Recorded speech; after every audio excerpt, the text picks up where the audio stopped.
Suzuki Gixxer বা GSX-R এই বাইকগুলো যদি আপনার ঠান্ডা অবস্থায় ইঞ্জিন থেকে ঠক ঠক ঠক ঠক সাউন্ড আসে, বিশেষ করে সকালবেলা প্রথমবার স্টার্ট দেওয়ার সময় যদি ইঞ্জিন থেকে একটা ঠক ঠক ঠক ঠক সাউন্ড আসে, সেই সাউন্ডটা মূলত হচ্ছে এই হাউজিং।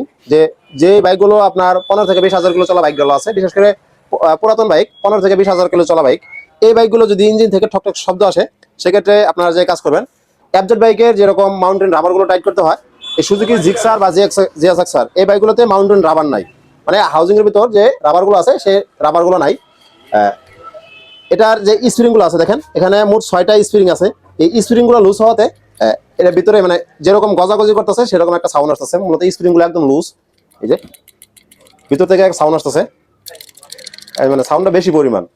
মূলত এই সাউন্ডটা এখন কিভাবে রিমুভ করবেন, এই স্প্রিংটার জন্য অনেক সময় দেখা যাচ্ছে যে বাইকটা গরম হলে ক্লাসটা স্লিপ করে।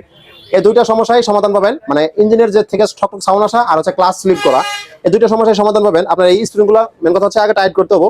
স্প্রিংগুলো দেখেন কতটুকু পরিমাণ লুজ, এই যে তো হয়তো ভিডিওতে দেখা যাচ্ছে না, কিন্তু স্প্রিংগুলো লুজ, সবগুলো স্প্রিং লুজ, স্প্রিংগুলো লুজ। এখন আমরা এই স্প্রিংগুলো টাইট করবো ইনশাল্লাহ। এই টাইট করার ফলে আপনার বাইকের অনেক সময় দেখা যাচ্ছে যে গিয়ার দিলে গিয়ারও যখন ফেলান চেনে থেকে ঠাস করে একটা বাড়ি মারার কারণ হচ্ছে যে হাউজিং এর যে স্প্রিংগুলো আছে স্প্রিংগুলো লুজ, সেই বাড়িটা সহ সমাধান হয়ে যাব।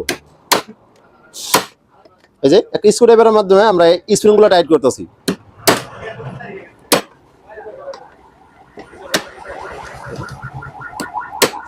হয়তো বা এটা পার্মানেন্ট সমাধান পাইতে হলে হয়তো আপনার এই হাউজিং কমপ্লিট চেঞ্জ করতে হবে, নয়তো আপনার আমি যেভাবে কাজ করতেছি এভাবে আপনার স্প্রিংগুলো টাইট করে হতে হবে। এটা সমাধানের এই দুইটাই মাধ্যম, হয়তো বা নতুন লাগাতে হবে, নয়তো বা আপনার এই স্প্রিংগুলো এভাবে টাইট করাইতে হবে। আমাদের স্প্রিংগুলো কিন্তু টাইট হয়ে গেছে, আর কোনো প্রকার সাউন্ড নাই এখানে, আর কোনো প্রকার সাউন্ড নাই, স্প্রিংগুলো টাইট হয়ে গেছে।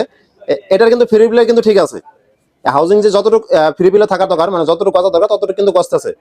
এখানে ফ্রি হুইলে ঠিক আছে, শুধু স্প্রিংগুলো টাইট করে দিছি। এই যে বাইকগুলোর মানে সুজুকি জিক্সার বা জিএসএক্সার এই বাইকগুলোর এই মানে বিশেষ করে 20 থেকে 30 হাজার কিলো চলা বা 25 হাজার কিলো চলা বাইকগুলো আছে, এই বাইকগুলোতে এই স্প্রিংগুলো লুজ হয়ে যায়। এটা দীর্ঘদিন ব্যবহার করার কারণে স্প্রিংগুলো লুজ হয়ে যায়। আপনাদের বাইকেও যদি এমন সমস্যা থাকে যে ঠান্ডা অবস্থায় ইঞ্জিন থেকে শব্দ করে বা গিয়ারে দিলে চেনে থেকে সাউন্ড করে, মানে চেনটা বাড়ি মারে, এমন শব্দ থাকে, সেক্ষেত্রে আপনার হাউজিংটা খুলে এই স্প্রিংগুলো টাইট করে দেবেন। এটার একদম পার্মানেন্ট সমাধান। হয়তো বা দেখা যাবো যে আবার 20 থেকে 30 হাজার কিলো পর খুলে আবার এইভাবে স্প্রিংগুলো টাইট করে নেবেন, এভাবে আপনারা চলতে থাকবো, নয়তো বা আপনার এটা চেঞ্জ করতে হবে। আর আমি যে মাধ্যমটা দেখালাম এভাবে যদি আপনারা কাজ করেন, খুব তাড়াতাড়ি এই সমস্যাগুলো সমাধান করতে পারবেন। যদি এই রূপগুলো আপনার